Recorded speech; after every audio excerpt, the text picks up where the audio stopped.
આજના તાજા અને મુખ્ય સમાચાર. કાળા સમુદ્રમાં હુમલા વચ્ચે કેન્દ્ર સરકારનો મોટો નિર્ણય. ભારતીયો માટે સુરક્ષા એડવાઇઝરી જારી કરાઈ. નાવિકોને તેમના પરિવારજનો સાથે સતત સંપર્કમાં રહેવા અને કોઈપણ કટોકટીની સ્થિતિમાં સંબંધિત દેશમાં આવેલા ભારતીય દૂતાવાસ અથવા કોન્સ્યુલેશનનો તુરંત સંપર્ક કરવા જણાવ્યું છે.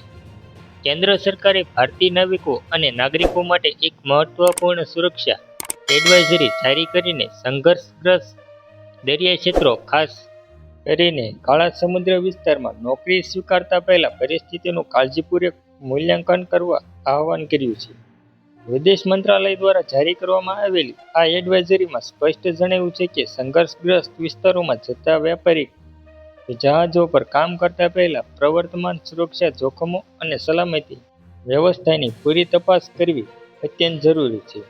આ એડવાઇઝરી કાળા સમુદ્ર ક્ષેત્રમાં તાજેતરમાં વ્યાપારી જહાજો પર થયેલા 2 અલગ અલગ હુમલાઓમાં 5 ભારતીય નાવિકોના દુઃખદ અવસાન બાદ બહાર પાડવામાં આવી છે. ગઈકાલે થયેલા તાજેતરના હુમલામાં એક ભારતીયનું મોત નીપજ્યું હતું, જ્યારે 19 જુલાઈના રોજ આવી જ એક ઘટનામાં અન્ય 4 ભારતીયોએ જીવ ગુમાવ્યો હતો.